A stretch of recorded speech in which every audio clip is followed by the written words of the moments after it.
Namaste everyone. Today we have with us AiR, a spiritual mentor, author of more than 70 books, a singer and a philanthropist. Also a happiness ambassador. What a beautiful title that is, a happiness ambassador. In this podcast, we will learn more about him and his life, and also we will uncover the nature of reality and spirituality. With that, Namaste, sir. Welcome to the Advaita Decoding Reality podcast. Thank you, Sajan. Thank you. Yeah. Before we start, I'll just mention you a small story. So when we were young, our parents were, they used to take me, my brother, my cousins to Bangalore, and we used to visit Kempfort. So I have a lot of experiences there, and and I was, I didn't know that it was all from you. When I was, reading about you, I learned more about that. So I just wanted to say that, just to mention, just to start with your story. So it has been a fascinating journey for you so far, from a successful businessman, from a developer to being a spiritual teacher.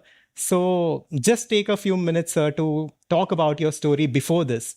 What was life like before all this?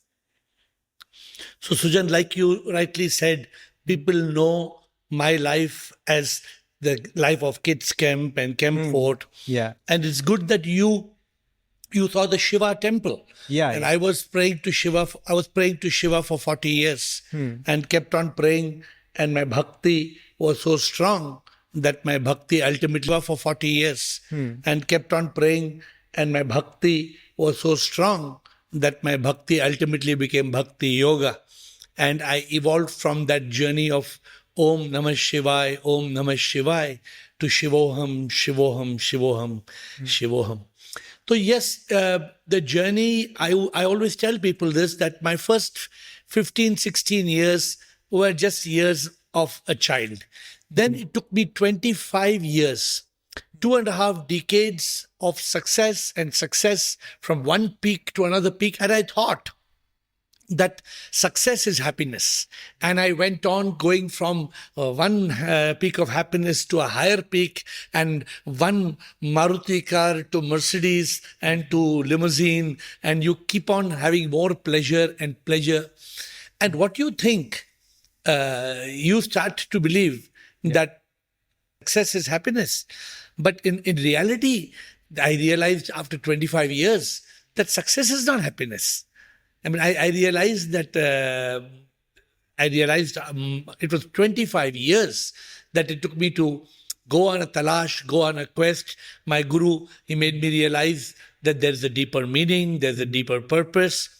And so therefore, 25 years was just more money, more success, more achievement. That was life all about for 25 years. And then one day I shut my business because I got I was working so hard, and I realized that life was more than that, just making money. I started doing humanitarian work. I built this temple of Shiva, which came out of the blue from nowhere, from my faith in Lord Shiva. And then, and then it happened that from nowhere I got a flash. And then it happened that from nowhere I got a flash from Shiva that built a Shiva statue, and there was no money, there was no land, but there was a vision from Shiva. And for me, Shiva was everything. For me, my bhakti, my faith, going to the temple, the Sringeri Shankaracharya came and inaugurated that the statue, and there were millions of people who came. So all I'm saying is that my journey evolved. I don't know how, what is the magic, but 25 years of success in business. On the one side, a faith in Lord Shiva. On the other side, we built 2 ashrams for taking care of destitutes from the street. Hundreds and thousands, tens of thousands of people we must have picked from the street.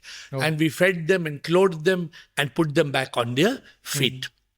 So this is the background to my story. 25 years from 16 to 40 was the journey. Then I shut my business.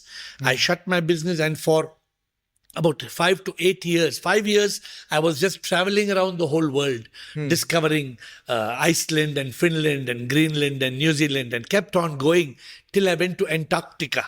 And in Antarctica, I was playing with the penguins, and my life was blissful. I mean, people would look at me and say, "Your life is so beautiful. What more do you want in life?" But then I realized that my guru made me understand there is a purpose. My guru made me understand that there is a deeper purpose, there is meaning.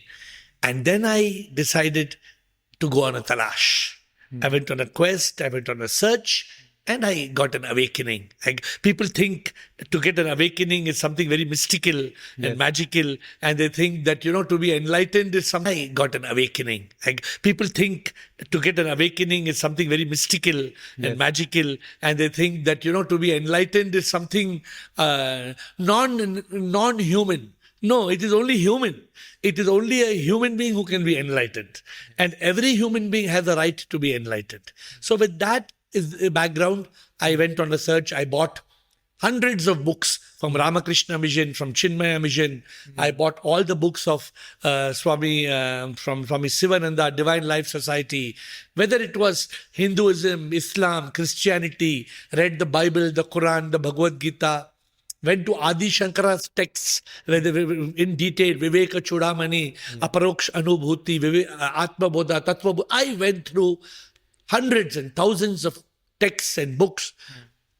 And suddenly on the 31st of August 2014, I got that spark. So that is since your channel is called Adhvaitha, that spark which makes us realize the non-duality, which makes us realize the oneness between me and the divine, that me and God are not separate, we are one. That was the realization on 31st of August 2014. Yeah. Yes, sir. So let's come to that exact point of realization, right? So I'm very fascinated with the concept of enlightenment. Of course, studying about that in scriptures and reading it from books is different, and experiencing it firsthand is very different. So coming to that exact point of enlightenment, how was that for you, and how was life right before that and after that? How did life change? So Sujan, when we get knowledge, we can get knowledge in a college. You can go and you can read about. So I read. What did I read? I read Tattva Bodha. I read that this body has got a brain, a kidney, heart, lungs, the blood, the bone, tissue. I read all these things. 5 layers of the body, Annamaya Kosha, Manomaya Kosha, Pranamaya Kosha. We read. I got all the knowledge. I had knowledge. What is the knowledge? This body will die. Yes. Okay, when this body dies, why will my family burn the body? Because I am not the body. The family understands I have left the body. Correct? What do people say? He passed away. So, got the knowledge. First, there was all pieces of knowledge. I am not the body. Then I tried to find mind. I did so many studies of Drig Drisya Viveka, the seen, the seer, so many studies of Drig Drisya Viveka, the seen, the seer, this is the object, this is the subject. I did all the studies. I got the knowledge. But on the 31st August 2014, one Sunday morning, I took a flight from Paris to Bangalore. I put all those realizations. What realization? I am not body. I am not the mind. Therefore, I cannot be the ego. I am the soul. What is Atma? Atma is S-O-U-L, spark of unique life. Then, who is God? Where is God? Is God an old man sitting up in the sky above the clouds, long white beard? How when we are children, we are taught the lie that God lives in the sky. So all these pieces of knowledge, there were some realizations that I had over the talash. I used to go on retreat before 2000, 2012 and 2013, I had some knowledge. For example, anybody can, you and me are talking, anybody can listen. What is the problem? It's understandable. It is not a difficulty. Yes. But on that day, on the 31st of August, what they call that aha moment, I got that awakening. What is that awakening? OMG. Oh my God, I am not Ravi. I am not Ravi. I am the Atma in Ravi. I am Atma in Ravi. Atma in Ravi. As I kept writing, I am AiR, AiR. Now, when this realization came, what's that feeling? You fool. The feeling came, hey, you fool. What are you doing? What are you wasting your time? Next morning, not after 2 days, next morning, 1st September, to shut everything. I said, I'm not doing. I will not sign check. I will not run business. I will not do it. Why? This is called awakening. Awakening is that moment. Then when you awaken, then there's a transformation. Awakening means the moment when that worm that's like a caterpillar that's crawling, the moment you become a butterfly, your wings are open and you're flying, that feeling that I am no more a worm, it's over. Yes. That is the kind of feeling. That feeling. And it's not that it's not a feeling of being superhuman. It's not a feeling of ego becoming blossoming or no. That realizing that I am nothing. Realizing that I have become one with the divine. That flash came to me, Aham Brahmasmi. That flash came to me, Neti. That flash came to me, Aham Brahmasmi. That flash came to me, Neti Tattvamasi. All this I read before. Yeah. But I could not put the pieces together. I always, out of my 82 books, one of the book is called the Spiritual Jigsaw Puzzle. So it was like in the flight, Air France flight AF192, I was putting the pieces of the puzzle in a piece of paper. I was writing. Suddenly, Sujan, when you put all the pieces of a puzzle together, suddenly what happens? Oh, you see the picture. So the picture emerged. What is the picture? Not this. You are that. Yeah. That picture, that moment, that spark, that feeling of awakening, that ananda, that bliss came in that moment. And it is such a fascinating. You had already understood everything. Obviously, most of the texts that you mentioned, Tattva Bodha, Atma Bodha, Aparokshanubhuti, Viveka, all this I have studied. So technically, you understood everything even before that moment. And the same body, the same mind, everything was there even before that. And the same thing continues, the same knowledge continues. But yeah, I know that it is very difficult for the mind to understand what enlightenment is. But I was wondering what exactly shifts there, or what connection happens in that moment, so that all this conceptual, intellectual knowledge becomes experiential in one moment. So, yeah. So actually, it's like this, Sujan. See, you are completely clear of what we are talking. This knowledge we have got. Yes. But it's like, it's like putting water in a refrigerator. The refrigerator is chill. The water is chill. The water is in the ice tray. We have put it. But that water, there is no crystallization. The moment that water has crystallization, it is no more water. It becomes ice. Yes. So the knowledge, when the knowledge goes through that transformation, there is realization. The problem is people have to understand the difference between knowledge and realization. Knowledge is knowledge. Knowledge is not realization. Yeah. So you can be a jnani, you can start with jigyasu, mumukshu, then you can be a yogi. But to get to that level of a Buddha, to get to that level where you become a Jivan Mukta, no, that awakening, that spark has to come. So you said very interestingly, the mind does not understand the realization. Something you said, I don't know about the mind. Like the mind is blocking. Yes. The mind is telling you, you are Sujan. The mind is telling, how can you be God? The mind is telling, you mad fellow. Are you mad? You tell somebody, I am God. They tell, pagal, you mad fellow. God, Krishna is in Vaikuntha, man. What you are talking? How can you be Krishna? Are you crazy? What's wrong with you? Yeah. So then when the realization comes, many people ask me, Aham Brahmasmi, Aham Brahmasmi, you are God. I say, no, Aham Brahmasmi does not mean I am God. Aham Brahmasmi means I am nothing. Only God is. Only God exists. Only God is. Yeah. Only God is. Yes. What I appear to be is not me. I am nothing, but it's like the ring. The ring appears to be, but there is no ring. Only gold is. Yes. If you remove the gold, then where is the ring? Then there is no ring. Then where is the ring? Then there is no ring. Since you studied Vivekananda, I think he has also given this example. Yes. The ring is only a manifestation of gold. Yeah. You and me, we are manifestations. But there is no realization. Sujan, 99% of this world don't want to even listen to this podcast. Yes. They are not interested. For them, they don't want enlightenment. They want entertainment.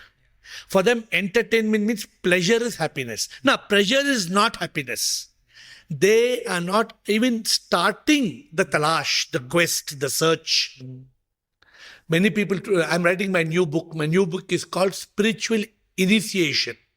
Many people, they come and tell me, Guruji, will you do initiation? I say, what is this initiation you want to do? No, many gurus, they will touch the head, then they will give secret mantra in the ear, then we are initiated the head, then they will give secret mantra in the ear, then we are initiated.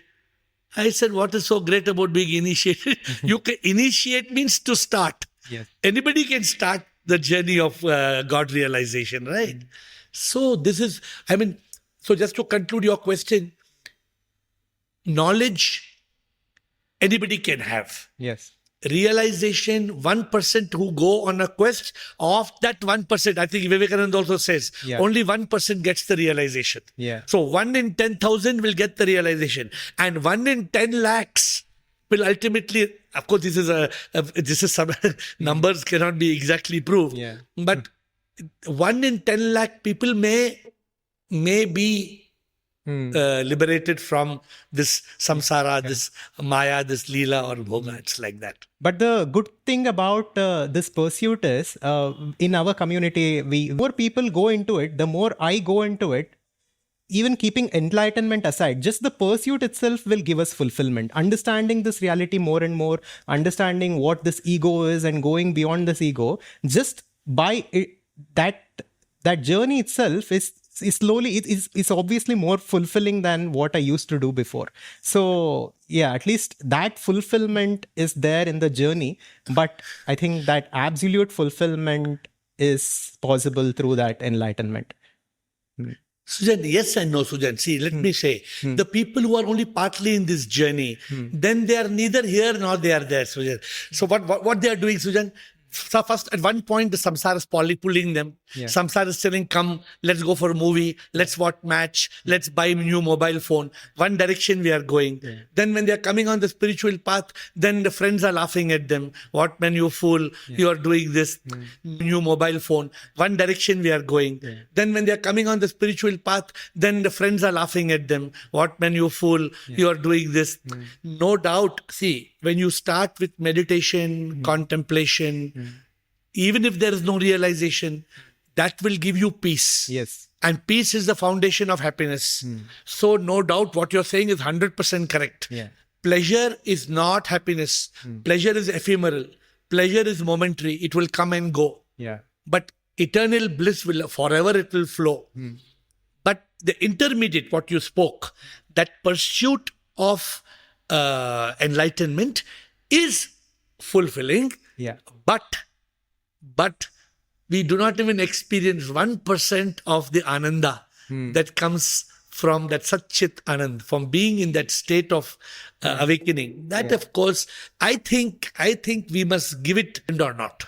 You can. Yes. Anybody can be enlightened. Anybody. If a person says, I will not take no for an answer, Prabhu, Prabhu, Prabhu, Prabhu, Prabhu, Prabhu, I want God, I want God, I want God. If the pursuit is passionate, Yes. you will be enlightened, according to me. Yeah. Swami Vivekananda also says, if you show the amount of interest to spirituality that you show to your business, to your career, that's sufficient for you to take to enlightenment. Absolutely. Yeah. It is not a high tech. It is not a complicated matter, no, Sujan. Yeah. It's not that you need to have wings like a bird to fly up to the moon. No, it's nothing. It's my own nature that is- I'm pursuing. Yeah. Yeah. It is the ability to go, what Buddha said, apodipo bhava. Buddha said, go on that inner voice. It is the ability to go, what Buddha said, apodipo bhava. Buddha said, go on that inner voyage. What Ramana Maharishi said, Nan Yar. Find out, who am I? Tell me, why is it so difficult? You know it. Why is it so difficult to understand I am not this body? When I was born, 9 months before my so-called birthday, there was no body. Where was the body? Yes. This body is keeping on changing. Why is it so difficult to realize? We say my hand, my ear. Yeah. I think for me at least, when I contemplate on this, when I study this deeply, when I listen to, some deep lectures, and at that moment, the momentary glimpses are there. Obviously, if I sit in meditation and look at what this ego is, the ego vanishes. There is nothing called as Sujan. Like it's all made up that we can understand. But to sustain that, but again, once we wake up and once we get involved with the world, again, the mind is active and there are thoughts. So sustaining that is the question. No, So there is a method. The method, Sujan, is this. Yeah. See, suppose you are so keen on the subject. Now, what happens is we remain in a state of yoga. Now, people think yoga means asana. People think yoga means pranayama. No. Even Patanjali has clearly told, yoga is yama, niyama, asana, pranayama, pratyahara, dharana, dhyana, samadhi. So even Patanjali, who has brought about this asana and pranayama, explains, if we want enlightenment, we must remain in a state of yoga. So Sujan, if I go from yoga, bhoga, yoga, bhoga, I cannot be enlightened. Just to give you an example, if I put water in the fridge, if I switch on the power, I off the fridge, I on the fridge, I off the fridge, I on the fridge, I off the fridge. Will ice ever be formed? No. Ice cannot. You make cup of tea. You keep tea there, you on the stove, you off the stove, you on the stove, you off the stove. The chai cannot be made. The challenge for people, even Vivekananda speaks beautifully on this, how to remain in a state of yoga. How to spend some time in dhyana yoga, meditation, then go to bhakti yoga, devotion, if you are a bhakta, go to karma yoga, do action, then go to jnana yoga, be on watching podcasts, be reading books. I discovered the fifth yoga, the yoga of manifestation. I call it prema yoga. Prema yoga means how to love God. People want to love God. They think by bhakti they can love God. No, bhakti is not prema. So what I discovered, imagine you treat your girlfriend not as a premi, but as a devi. If you see your girlfriend not as a girl, but as a goddess, if you see the goddess and you treat her with divinity, then you remain in yoga, not because you love the skin. You love the divine that dwells within. So Sujan, I was telling you, if we remain in this state of yoga, so now outside my office, I have small birds, small cute birds. I don't see the bird. I see God. I see a squirrel. When a squirrel comes, I see God. When a dove comes, I see God. When the flowers are on the tree, I see God. So this is the challenge. Yeah. How to be able to be on the tree, I see God. So this is the challenge. Yeah. How to be able to remain in a state of yoga. What you said just now, Sujan, what you said, we go from this knowledge realization, we go into the samsara. We go to the world. Yes. Then what happens, Sujan? Once we go to samsara, what happens? Our mind gets tangled with the samsara. Yeah. Then gone. Then this is my car, this is my house, this is my girlfriend. Why my girlfriend is looking at that guy? And then what samosa to eat and which biryani to eat and which butter masala is better in this restaurant or idli dosa. Finished. Then we are gone. How does this matter? How does it matter? Rahul Gandhi, what Rahul Gandhi is telling Narendra Modi and Narendra Modi replying to Rahul Gandhi, and this goes on. If you get stuck in that debate, Sujan, what happens then? Rahul Gandhi, what Rahul Gandhi is telling Narendra Modi and Narendra Modi replying to Rahul Gandhi, and this goes on. If you get stuck in that debate, Sujan, what happens then, Sujan? Nothing happens. We get stuck. Beautifully said. Nothing. It's a complete waste of time, waste of life. Correct. And you forget God. You forget the pursuit of God. Who is God? Where is God? What is God? Then we believe in our religion. Our religion tells just do this mantra, do this puja. Do we ask the question, what is the meaning of this puja? Why I must do like this? Blindly we are doing the puja. Blindly we are following. So this is the way. I'm saying, I hope I'm not elaborating too much. I don't know whether I'm elaborating too much. It was a clear explanation. Yeah. So, sir, and like I just wanted to understand from your perspective, how is your life after this? Trouble you like for anything? Like because there are challenges in life, right? Like there are many things that happen which affect us. So for a person who has gone through that, how will life be like? Does nothing affect him? So Sujan, as you're talking to me, can I deny that this is my body? Can I deny this is the body that I am in? Can I deny? No. No. I am talking to Sujan. That's why even my name is Atma in Ravi. Yeah. So I cannot deny I am Atma. Yes. So this, I am explaining clearly, this realization is what? You are not Sujan. You are the soul in Sujan. You are the Atma in Sujan. Yeah. All right? Yeah. Now when the realization comes, what happens? What is the future? What is the feeling? You talked about the mind. So Sujan, have you ever seen the mind? No. Have you seen what is the color of the mind? So Sujan, have you ever seen the mind? No. Have you seen what is the color of the mind? No. What is the shape of the mind? What is the... Nobody in this world, if you give a prize in your channel, you put a prize, I sponsored by me. Anybody who shows the mind, we will give 1 crore prize. You think anybody can show the mind to us? No. No, because the mind cannot be shown, Sujan. Why? The mind cannot be shown because the mind does not exist. The mind seems to exist. The mind appears to be because many thoughts, when many thoughts get together, that becomes M-I-N-D. Mind is misery, ignorance, negativity and desires. This is mind. When a person is awakened, when a person gets that spark, then he locks the mind. He blocks the mind.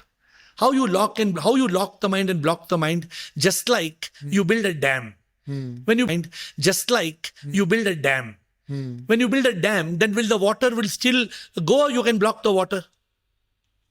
We can block the water whenever it is needed, yeah. When you build a dam. Yeah. So an enlightened person, he moves from a state of mind to a state of consciousness. In the state of consciousness, the viveka, the intellect is awake. The intellect will lock the mind. It will block the mind.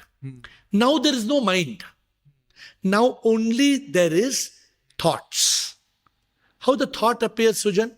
Thought will appear one by one. Yes. Gently. Like in a cable car. How the cable car comes slowly, one by one cable car. Yeah. It comes in order. So otherwise, what the mind is doing? Mind is creating fear, worry, stress, anxiety, regret, shame and guilt. The mind is creating depression. There is no mind. There are only thoughts as he lives in consciousness. The ego, apart from the mind, the next thing for an awakened person, normally the ego was creating 7 monsters the ego was creating anger, hate, revenge, jealousy, pride, greed, and selfishness. For an awakened person, the ego is enlightened. What's the meaning? Ego is enlightened means the awakened person says, I am not I. The awakened person does not say there is no I, but the awakened person says, I am not I. You're getting right what I'm saying? But the word, I read it from you that the enlightened ego, but that word seems like it's a contradiction, right, sir? Because ego is by its nature darkness and enlightenment is light, and we are putting... You say the enlightened ego is a contradiction, correct? This is your submission. It at least sounds like a contradiction, yes. So Sujan, as long as we are not enlightened, we use the word I. Yes. Every day we use the word I. Yes. I am Sujan. This is my house. Advaita is my channel. This is mine. That is mine. I, me, and mine is the ego is telling. Correct. Correct. But when the man is realized that I am not this body, I am not the mind, then who am I? I am the infinite If consciousness. Then how can this channel be mine? How can this house be mine when I am not the identity which I have as Sujan, when I am not Sujan in reality, then how can I own something that Sujan owns? When Sugo, for example, let me give you an example. I can get angry at you. Normally I can get angry at you. Yeah. But when I realize I am not the body, I am the Atma. You are not the body, you are Atma. Your Atma, my Atma, both are Paramatma. If I realize, then will I get angry at you? No. Will the right eye get angry at left eye? No. Has your right hand ever smashed your left hand? No. Because this you know. What you know? This is also my hand, this is also my hand. But let somebody come and put their hand in your pocket and take out your purse. Will you keep quiet? No. we cannot keep quiet. Nah. Yeah. We will immediately react. Yeah. But the enlightened ego, there's no contradiction. The enlightened ego, so Sujan, just to clarify, the ego cannot kill the ego. Till you are alive. Yes. Till you are alive, the ego is, but the ego can be enlightened. Then you are, the ego says, I am not I. So this, I hope I've clarified. Yeah. So, and this ego is what we are born with, and every animal, every bird, everything has this identity for itself. And absolutely. And for an enlightened person, when he is awake, he is simply playing a game with this ego. He knows that he is not that, but he that he plays a game. And let's say an enlightened person sits in meditation and he completely, enters samadhi. At that point, there is no enlightened ego. No, at that point, there is nothingness. Correct. When you're in samadhi, what are you? He's one with the infinite. He's one with the infinite. But even in that one with the infinite, he is aware. He is aware that he is in samadhi. That awareness is there. That awareness that I am Sujan, I am in samadhi, and I am not Sujan. I am not dead. You are when a person in samadhi, are they dead or they know they are alive? They know they are alive, I think. Yeah. They know they are alive. That if they don't know they are alive, think about it, then they have gone to sleep. Then they have reached the state of sushupti. In sushupti, in the state of sushupti, there is a state of non-apprehension. See, in a Jagrat state, there is apprehension. In Swapna state, there is misapprehension. In sushupti state, there is non-apprehension. Correct? Yes. In samadhi state, what is there? There must be apprehension, because it should be, they have to be conscious there. Yeah. There is Satchit Anand. Yes.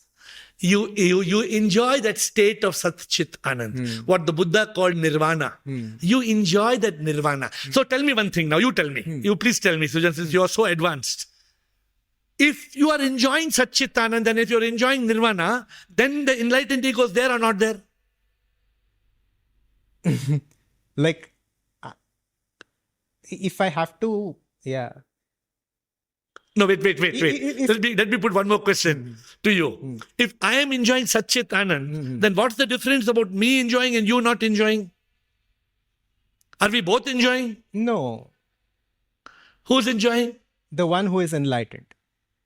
So who's that one? That is the ego. That is the Atman. Both enjoying? No. Who's enjoying? The one who is enlightened.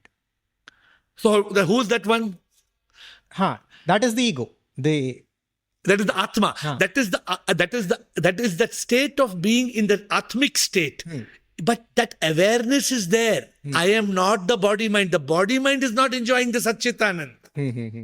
It is the pure consciousness. What they call this pure consciousness, when the pure consciousness becomes one with the supreme consciousness, with the divine consciousness. Practically, is it becoming one, or the connection is there. The connection is there, but it has not yet become one till the moment of moksha, till the moment of death. Okay. My conception, I'm giving you for my understanding of samadhi was, since our nature is that infinite consciousness, and one who reaches that state is simply to tell you, but I want your, because you're a very intelligent person, I want you to confirm your thought to me here. Let me explain this to you. I'm just putting out whatever I No.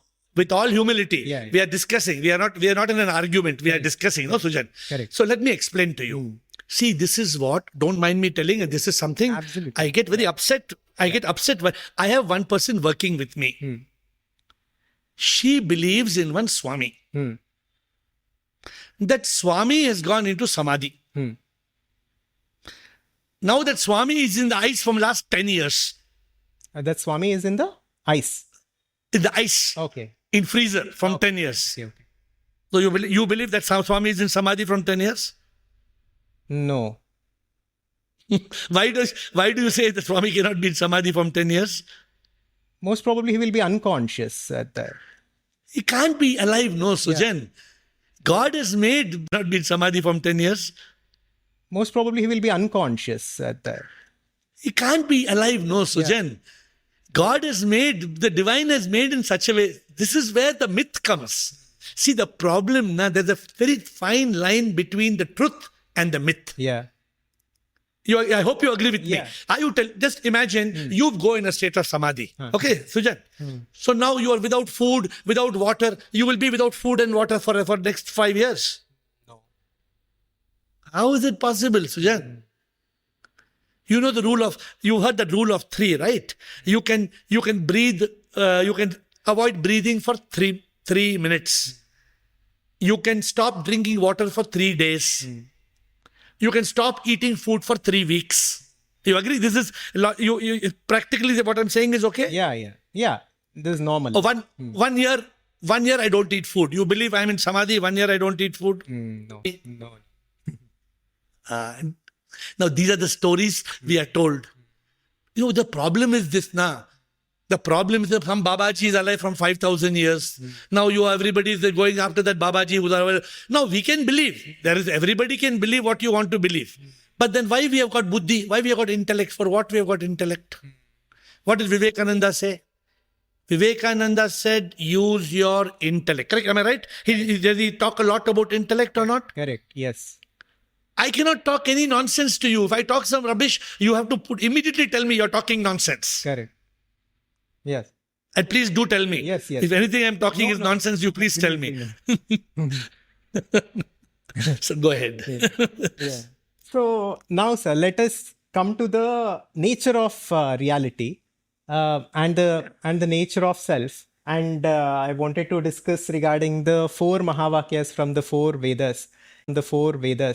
If we look at our scripture, like almost every text, every Upanishad, every Purana is telling us the same thing about the nature of reality. That is what we have been discussing so far.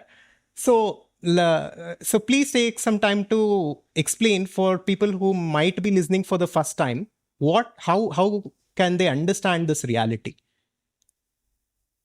So, Sujan, I also was trying to get to the reality, correct? So what I did, I told you I bought a lot of books. So I tried to buy Vedas, and then I realized if I buy Veda means first I have to build a new library, such a big library to bring all the Vedas into. So I bought all the Upanishads. What are Upanishads? Upanishads are nothing but the summary of the Vedas, basically. Summary, yeah. They call it Vedanta. Why they call it Vedanta? It is the Anta. Yeah.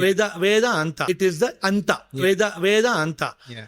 Then when I kept on studying, I learned from Ramana, from Adi Shankara, from Vivekananda.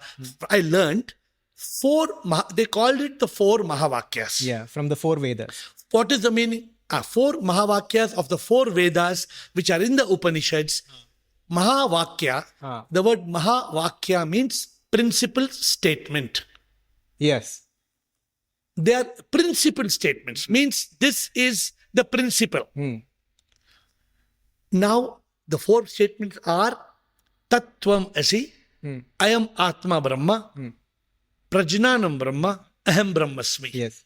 4 statements. So, when I was getting into this, I found the 2 magical words told by Adi Shankara, Neti, Neti. Yes. Neti, Neti, not the mind. So, not this. Tattvamasi, thou art that. Actually, Sujan, if somebody only studies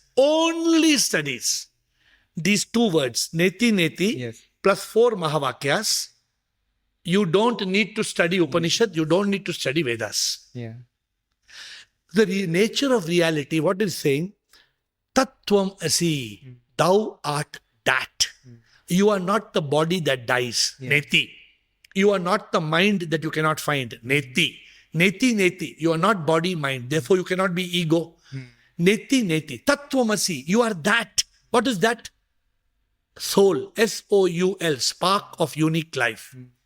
What is that soul? The principal statement, Mahavakya says, I am Atma Brahma. I am Atma Brahma means this Atma only is the principal statement, Mahavakya says, I am Atma Brahma. I am Atma Brahma means this Atma only is Brahma. This Atma is Paramatma. So when you reach first statement, Tattvam Asi, I am Atma Brahma, then I bring about the next statement, Aham Brahmasmi. Aham Brahmasmi means, therefore, if I am the soul and the soul is the supreme, then I am the supreme. Yes. If I am the soul and the soul is the supreme, then I am the supreme. And this leads to the supreme is in all. Prajnanam Brahma. Everywhere. Prabhu is everywhere. Consciousness. And this is also beautifully told, consciousness. This is beautifully told in the word Jagat Mithya Brahma Satya. Brahman Satya, Jagat Mithya. Jiva Brahma. So people, people are confused. What is the meaning? Jagat Mithya means there is no Jagat. No, it does not mean there is no Jagat. It means the Jagat is there. Yeah. But this Jagat is a appearance. It is Brahma, it is Paramatma, it is Atma, it everything. And science has also declared the same thing in their branch of quantum physics and quantum mechanics, that every particle of matter is nothing but energy. Yes. And I wanted to mention this also. The 2004 Nobel laureate David Gross, what he has said is, it is even provable, it seems now, that time-space reality is not fundamental, is what they are saying with quantum physics and all that. And if we inquire a little bit, this is exactly what Adi Shankara had said. He didn't say that time quantum physics and all that. And if we inquire a little bit, this is exactly what Adi Shankara had said. He didn't say that time space, and Swami Vivekananda called Maya as nothing but time space reality, and now scientists are saying that time space reality is not fundamental. That means that consciousness or something is more fundamental than Maya. That is all what Shankaracharya said. That's why in 2022, the Nobel Prize was given to 3 physicists for their work in quantum physics in 2022. Yeah. And in the Nobel Prize is given means science has accepted. Yes. Up to 2022, they were not accepting. Sujan, they were not willing to accept quantum physics and quantum science. Was if you went to some conferences, you are not allowed to quote. You are not permitted to quote quantum physics and quantum science because it was mystical. Yeah. Now it has been awarded. After some point, it cannot be denied. Yeah, the truth cannot be denied. Yeah. Yeah. So that was. So this, I was telling you the 4 Mahavakyas to conclude. Yeah. If only people contemplate, if you have, you need a right guru. If you don't have the right master, Sujan, if you have one master who tells, a master is just like a GPS. If you have wrong GPS, means no chance of you reaching the right destination. The other day, I was looking at a GPS and driving. Suddenly, I realized this is wrong, and I did not understand why it is wrong. After 5 minutes, I realized my data had gone off. The GPS had stopped working. So if your GPS is wrong, the Guru's powerful signal, if the GPS is not correct, for me, it was my Guru Dada who showed me the way. That's all he did, nothing more. He told me that way, that path, that is right, that is wrong. Every time he was guiding me on the path. That is very important for you to understand the Mahavakyas. Otherwise, somebody can, you know it. Yes. I mean, since you are in the subject so deeply, there are different opinions. Now, I was having a podcast with so many people who are strongly believing Atma okay, Paramatma okay, but Bhagavan is different. Bhagavan is there in Swarga. Even I had this discussion with different acharyas of different philosophies of Advaita, etc. They don't accept that even at the ultimate level, the soul is one with God. They have a certain different framework for reality. But I wanted no point in arguing. I wanted to ask you regarding that also. How can we reconcile that? Because so many perspectives. Of course, I understand that because so many perspectives. Of course, I understand that the paths can be different. There can be yoga, there can be Vedanta, there can be Tantra, there can be different paths. But the truth has to be one and the same for everyone. Let us discuss. Since you are very well knowledge, let us discuss. Okay. So now, what is the path of Advaita telling? The path of Advaita is telling one without that I am not this, you and me, Sujan is looking like you and I am looking like air. But in reality, you are Atma, I am Atma. We are both energy. We are all becoming part of Paramatma. And science also endorses what we are saying. This whole world is a manifestation of energy. Yes. Correct? Yes. Let's keep this aside. Now these acharyas who are telling, no, we must have the path of bhakti. We must love God. We must have lot of love for God. We are also telling you and Shiva is God. If the Buddhists are telling Buddha is God, if Guru Nanak followers are saying Guru Nanak is God, if the monotheistic religions are telling Jesus is God. So first question, Sujan, how many gods are there? So many. Where are these gods? So and if God, see, even the Bhagavad Gita and those you study the scriptures, it is a mixture of non-duality and duality. There is non-duality also in it and there is duality also in it. The duality is meant to understand the beginning. And duality exists for us when the ego is there in this transactional plane. And as a child, how did you believe in God? How did I believe in God? Correct. We need but to believe that after you die, if I tell you after you die you will go, we need but to believe that after you die, if I tell you after you die you will go to Swarga. So Sujan, tell me, who will go?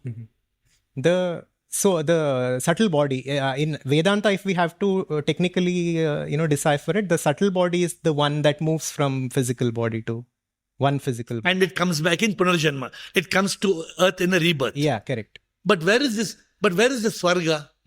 If the subtle body has to go to Swarga, where is the Swarga? Maybe there are And if we have higher dimensions for experience to the subtle body itself. So my point is this. If there is such a higher dimension, it is unknown. Nobody can define it. Therefore, if I have a choice out of my awakening and out of my intelligence, then my question is, who will go? This body will return to dust. Correct. And what the Upanishad has taught us, the mind and ego that appears to be reborn in a new body actually does not exist. Yeah. It is out of Karana Sharira, which is the ignorance. Yeah. Therefore, in reality, this whole Maya is based on avidya. Yeah. And that Swarga even if, let's say for argument's sake, even if we say that heaven exists, it exists within Maya, not outside of Maya. So it can be only Maya itself. Yeah. Yeah, it cannot. There can be nobody. If any acharya is willing to sit on the table without just quoting some scripture and without blabbering away something, if they are willing to discuss on the table, how can we meet God? Yeah. Who is God? Where is God? God is inside you. Yeah. Who is God? Where is God? God is inside you. That's why when we listen to scriptures, why does the Bible say the kingdom of God is within you? The God lives in the temple of your heart. Yeah. Why the olden scriptures are telling like that? All scriptures, Sujan, every scripture, Guru Nanak says, Ek Omkar, Mool Mantra, is all Advaita. Yeah. And even study Guru Nanak's. Even in my life, only after I came to Advaita that everything made sense. Until then, it was all about faith and believing in some things. But this was very logical. And for me, another thing was if there is one truth and if there is one absolute truth, then the same thing should be validated even in the United States from a modern spiritual teacher and from the ancient rishis of India. So what Shankaracharya says and what these modern teachers, Eckhart Tolle and different teachers say, they are very congruent. They're not saying different things. Yeah. They are simply saying in different ways. But they call it conscious. The people who don't talk spiritually call it consciousness. Yeah. They call it supreme consciousness. Yeah. Science calls it dark matter, dark energy. But it's all the same thing. Yeah. It's not different. Yeah. The words are different, but it is pointing towards the same thing. Yeah. No, I was having a podcast with the respected Swamiji of Krishna. Okay. So the Swamiji of Krishna, we are not criticizing we are not... But what the respected Swami told me, I don't want Atma become Paramatma. I don't want moksha. I said, Swami, then what you want? No, I want to go to Goloka. I want to go to Vaikuntha. I want to go play with Krishna. So can you explain to me, Sujan, how you will go and play with Krishna in Goloka? How many fallacies are there in that? There's one fallacy or there are many fallacies?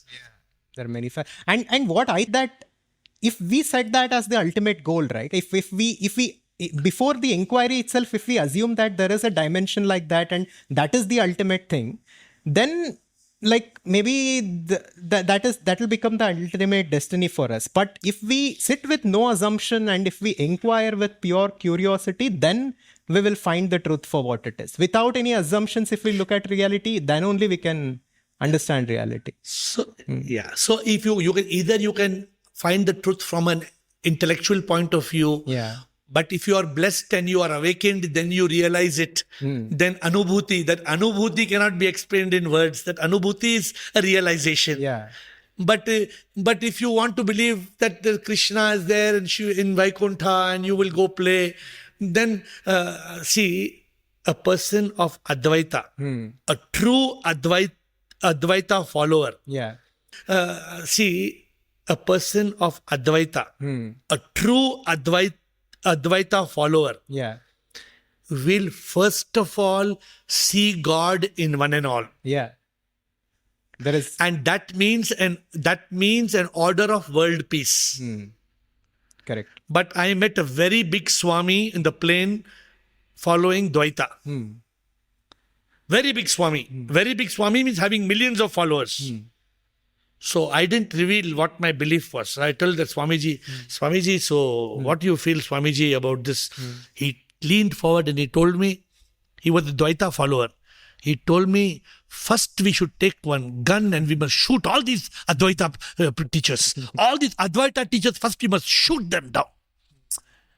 No, I'm just trying to bring about a point that the person of Advaita will respect even Dvaita. Absolutely. Because, let me tell you, there is no way. Why is it called Advaita?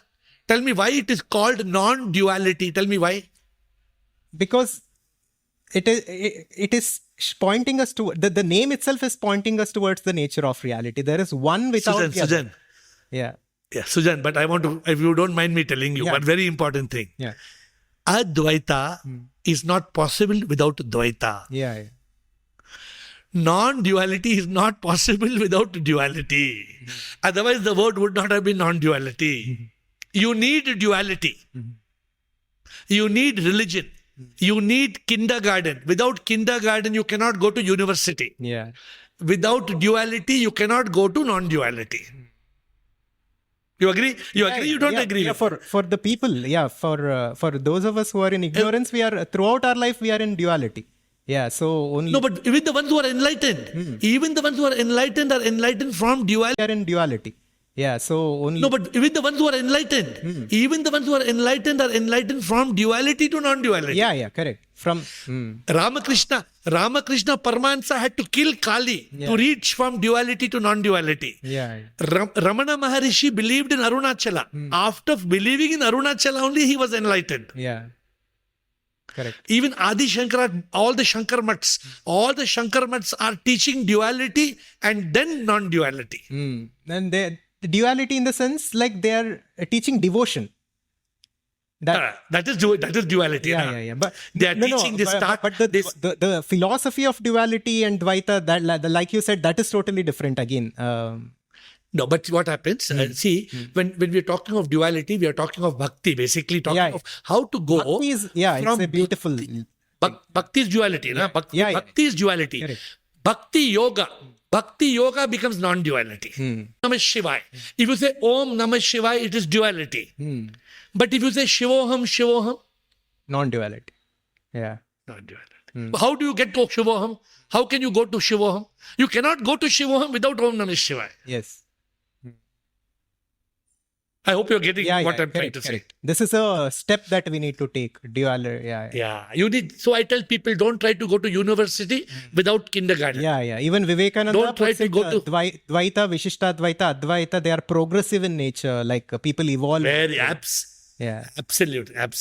So you can evolve, or you can go in a roller coaster. You can. Each one's journey is different, but. Person who is in Advaita will not just discount Advaita just like he understands importance of Advaita. Correct. And then you reach Advaita. Yes. So and now let's come to, since we're talking about religion. So what do you think is the role of religion? Like you said, it is the kindergarten. But when I look at religion, right, like there is a distinction between every other religion and Sanatana Dharma. So I think within Sanatana Dharma, within this culture that we are in, the spiritual aspect was already built into it. So that was how the society was structured, at least back in the days. So what do you think the importance of religion is? So what is if you see, my understanding of Sanatana Dharma is the ancient eternal faith. Sanatana Dharma is that eternal faith which was there before him. It was there before Hinduism, correct? It was there before Jainism. It was there before Buddhism. Yes. So what happened, Sujan? What happened? What can we presume? What happened? Sanatana Dharma was that time when there was a belief, for example, in the sun god. When there was a belief, for example, in the sun god, in the wind god, in the water god. They were believing in the gods of nature. Correct? In the beginning, in the good old days. Like My understanding of Sanatana Dharma is that it comes from the Vedas. So Vedas are the foundation, and Upanishads are the essence of the Vedas. So for me, Sanatana Dharma, what we are discussing right now, the non-duality, is the foundation of Sanatana Dharma. At least I look at it that way. Correct. So I'm again asking you, Sanatana Dharma came first or Vedas came first? I think they are one and the same. Like, at least in my understanding. Yeah, but first the dharma was there before they could write it down. Nah? They could not write it down and then create the dharma, no? Yeah. Sanatan Dharma must have started as a culture, as an ism, as a kind of. So try to imagine with me. So Sujan, just try to imagine you and me were there some 3,000 years ago, 4,000 years ago.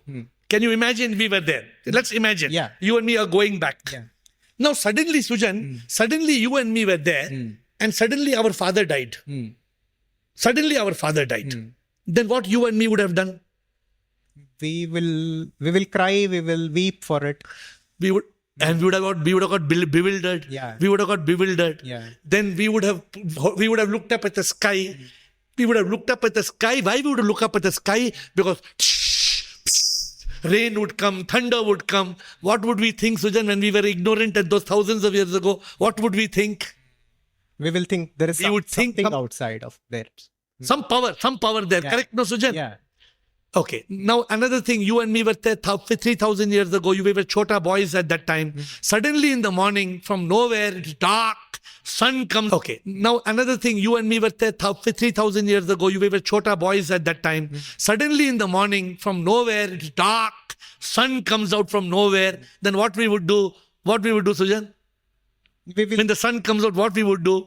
We would be happy. We would celebrate it. Yeah. Either we would be happy, we would fold our hands, or we would offer water. We would do something. Just try to imagine. I'm just saying, try to imagine what would have happened thousands of years ago. Thousands of years ago, before any religion was there, only nature was there. Nature was there or nature was not there? Nature was there. You think first Jiva came or first Jagat came? Jagat. Because if there was no Jagat, then where did the Jiva come? Yeah, correct. So this is what the Upanishad is teaching us. This is what the Adi Shankara is teaching us. Sanatana Dharma, according to me, started at that time. Actions of nature and human beings started to question. Now, let us you and me, jump to another land. In another land, what they believed that the angel, the fairy of God that came, and the message of God came on a tablet, and they dropped the tablet and something, and the angel went up the mountain and met God and came. Correct? You agree with me? These are two different philosophies. Yeah, correct. Are you with me? Are you with me completely or not with me? Yes, I'm with you. So Sujan, on one part of the world, there were monotheistic religions. Correct, Sujan? Yes. And in this part of the world, we got Sanatana Dharma. Is my understanding with you, or are we on a different point? No. I'm understanding your thought process, but I understand your thought process. Yes. So I'm saying monotheistic religions we are not talking about. They are on that side of the religions we are not talking about. They are on that side of the world. Yeah. We are not. Today's discussion is not on that. Yes. But Sanatana Dharma, it became. Let me explain to you what I think. When this Sanatana Dharma, Sujan, started telling people, I am Atma Brahma, Prajnanam Brahma, Aham Brahmasmi.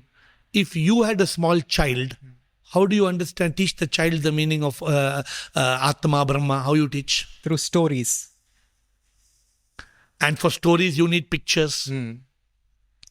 And for pictures, you need to have Ganapati, you need to have Shiva, you need snake, you need to put a Chandrama on the head. Correct? Yes. We need stories, we need Hanuman. Hanuman carried the mountain. We need that. Yes. Now, some people who are religious will get offended if they hear. They get offended. Are we intending to offend anybody? No, not at all. We are intending to offend anybody? No, not at all. We are saying that religion had a positive purpose. A positive purpose of trying to make people understand Sanatana Dharma. Yes. But it was not possible. Because it was not possible, Hinduism came into being. Hinduism was born as a method to try to teach people Sanatana Dharma. But unfortunately, they became caste system. All those things became a part of life. That is Then what that happened? is a Then dark came period for the culture. But then if we look at the source of our culture, the source of Sanatana Dharma is the Vedas. And if we see in the Vedas, then the Upanishads, the truth is clearly there. So actually, I don't know. Honestly, I'm ignorant about this because my realization is more strong than my education on the subject. Ancient text completely. Then people are talking about Shiv Purana. People are talking about Krishna, Bhagavad Gita, Ramayana, all these. Now, then what is real? What is not real? How did Ravana had 10 heads? I will give you my perspective. You might disagree, but like what I think is reality. This manifested universe is very multidimensional, and these stories of Ramayana, Mahabharata are both literal and figurative at the same time. Maybe like. These might be this. I think this is history. Ramayana for me, I think it is history. At the same time, the events of Ramayana was meant to tell a story, and it was meant to give a lesson to each and every one of us. So that is how I see it, at least. I respect what you say, but what I'm saying is it doesn't matter to me. Yeah, true. What matters doesn't matter to me. Yeah. True. What matters is reality today. What matters is my life. Correct. What matters is this body is going to die. Correct. What matters is what is my purpose on earth. Correct. Whether Ramayana happened or did not happen, whether it's a story, it's a reality, it's an argument I don't want to get into. Yeah. But what you are trying to get, the source, even the source, it can only be inferred. Because Sujan, written history is how old, Sujan? From how long back do we have written history? Few hundred years, I think. No, few thousand. Okay, few thousand. Okay, 2,000, 3,000 years. So how can you and me discuss something that was prior to written history? Yeah, that is why I said in my perspective, that's all. It's just my belief. Yeah. So with all humility, what I'm submitting to you with humility, what happened more than 2,000-3,000 years ago should be out of reference point. But it should not, even believing in Vedas. Spiritual path, there should not be a belief system. That I agree. But I'm saying the Ramayana, whether it happened or not, it is very relevant because the story of Ramayana influences the culture of beautiful. India. Yeah, because no, beautiful. Ramayana, Bhagavad Gita is very good. Yeah, I am not saying anything. I am not. And that is the ideal for society, right? Like for many people, for most people, like you said, they're not interested in Atman, Brahman, this philosophical conversation, but they're interested in the story of Ramayana and they want to emulate Rama in their life. Like they want to live like him. So that becomes a great moral, benchmark for the society, I think. Yeah. Unfortunately, while that is very good, that will never take you to God realization. Yes. That will never take you to moksha. The only way to God realization is self-realization. And the only way to self-realization is self-realization. And the only way to self-realization is the Mahavakyas. This will take you to God. Yeah. If you want God, if you want to attain God, sorry to say, this is the way. There is no other way. That is correct. Ultimately, we'll have to go beyond all the duality if we have to attain the absolute. Yeah. If I read the Bhagavad Gita and the Mahabharata also, I will pick up the non-duality from it and appreciate it from that point of view. Yeah, and we'll have to meditate upon it and Like Krishna, when Krishna says the Atma is birthless, is deathless, fire cannot burn it, water cannot drench it. Krishna says, I am in each one of you. If you take all those things from the Bhagavad Gita, it is exactly what the Upanishad is telling. Correct. Yeah, and like we cover a lot about, most of our listeners are professionals, entrepreneurs, businessmen. How will this help their life? If they want to, how can this knowledge help them? What we are talking is 100% practical advice for a good life. Let us conclude with very clear understanding. Okay? Point number 1. Every human being in this world wants only one thing. Whether you want to become cricketer or director, or you want to become president or prime minister, you want to get married, or you only want one thing. You want to be happy. Yes. And happiness is not pleasure. Pleasure comes from self-gratification, sense gratifications. Eyes, nose, ears, tongue, and skin. This can only give you momentary pleasure. Like a child wants ice cream. We want a ball. Pleasure comes from self-gratification, sense gratifications. Eyes, nose, ears, tongue, and skin. This can only give you momentary pleasure. Like a child wants ice cream. We want a ball and a doll. Why one man does not want a ball? Why a man wants a Ferrari car? Because our pleasures keep changing as we grow. Yes. Success is not happiness, because successful people are committing suicide. Rich people are unhappy. Therefore, it's a myth. Therefore, today's discussion is telling us, today's discussion is telling us, one, what is the purpose of our life? The purpose of our life is to find out, who am I? Why am I here? This is called enlightenment. Enlightenment means being awakened to the truth, overcoming ignorance. To match these two subjects, every human being wants happiness, and spirituality is enlightenment. Happiness has three peaks. Happiness has got achievement, fulfillment, enlightenment. With happiness, if you want achievement, money, name, success, fame, you will get pleasure. If you go to the next step of fulfillment, you will get peace. If you go to the third step of enlightenment, you discover the purpose of your life. You will be liberated from mind and ego and body, and you will be free from the triple suffering on earth and from rebirth. Therefore, any businessman, any intelligent man listening to this podcast must understand, what is the purpose of my life? Does my life have a purpose, or is my life a circus? If my life is a circus, I can jump like a clown up and down.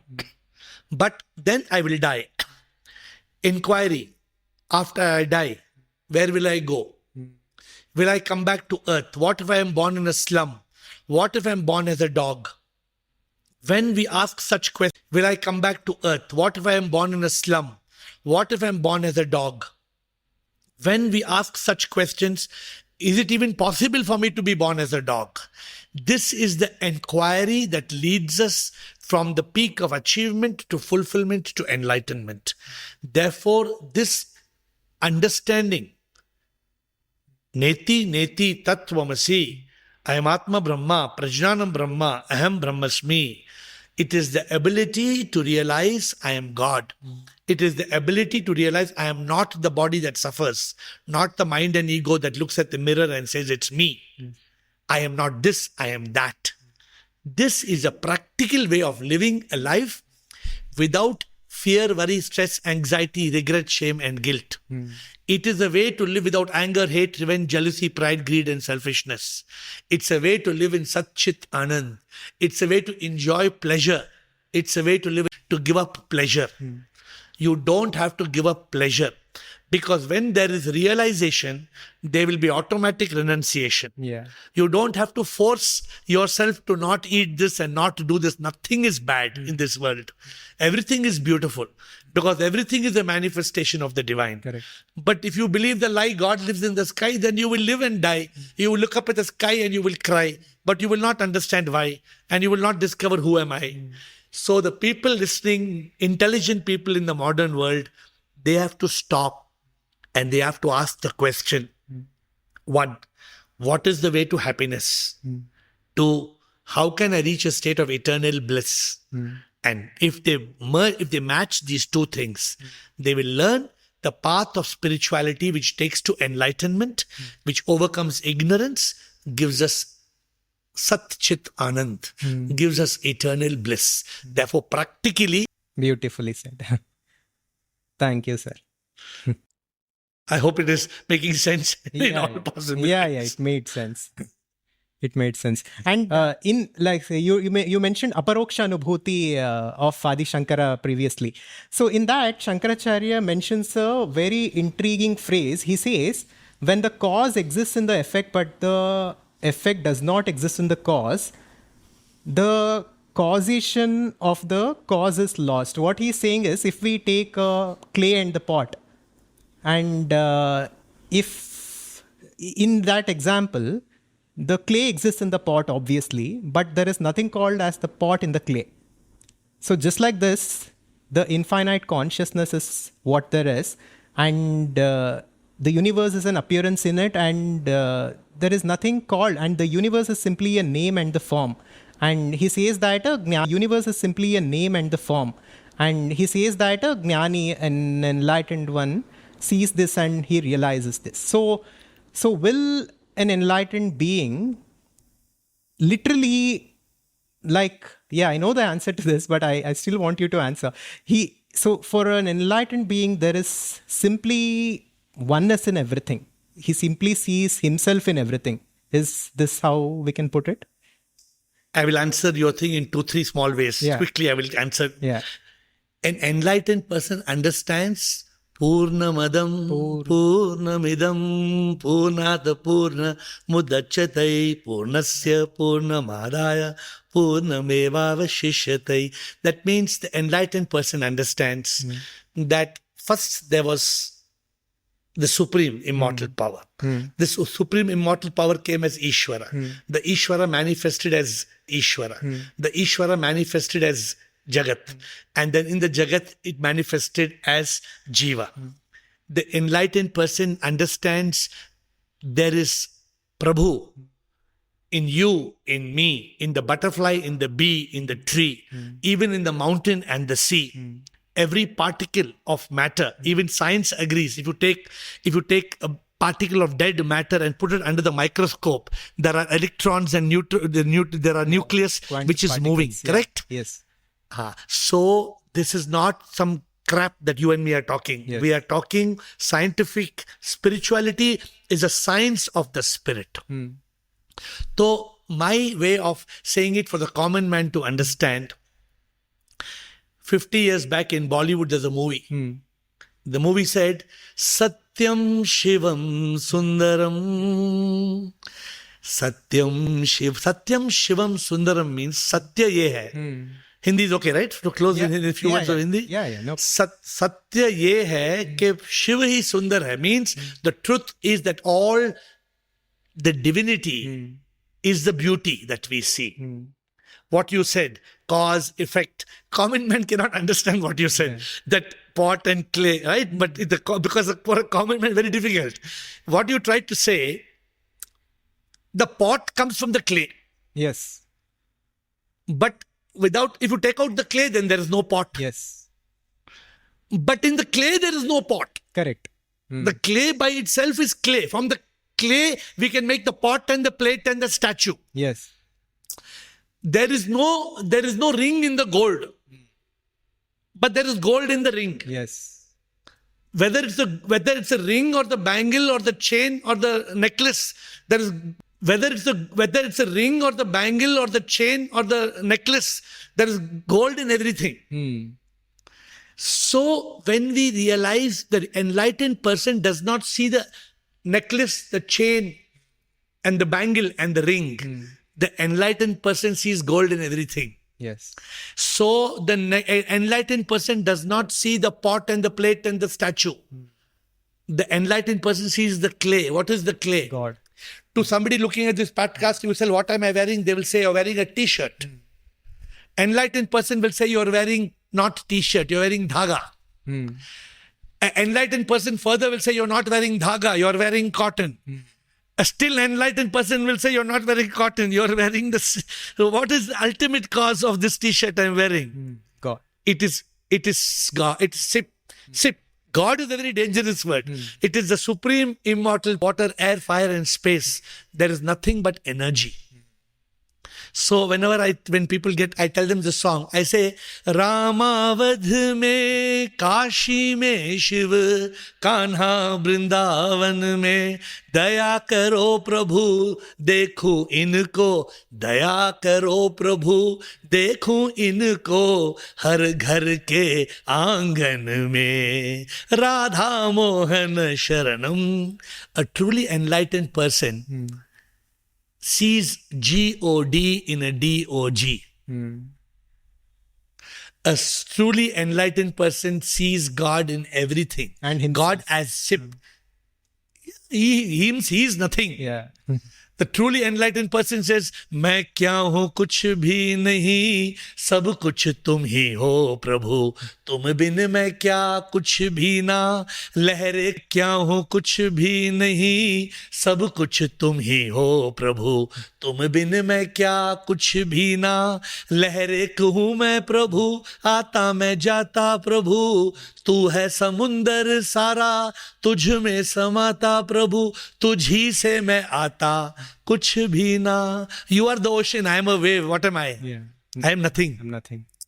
So the enlightened person, that's why Namdev, you must have heard the story of Namdev, no? हाँ. Namdev, Yeah. he says, पत्ते पत्ते में है झांकी भगवान की, पत्ते पत्ते में, पत्ते पत्ते, every leaf, पत्ते पत्ते में है झांकी भगवान की, अनुभूति हो गई उसने पहचान ली, नामदेव ने पकाई रोटी कुत्ते ने उठाई, पीछे घी का कटोरा लेके वो भागे, वो घी तो लेके जाओ, बोले सूखी तो ना खाओ, प्रभु घी तो लेके जाओ, क्यों रूप तू अपना छुपा रहे, जो दिखता है वो नहीं, सच में प्रभु है तू ही, मुझे एहसास हो गया है भगवान ये.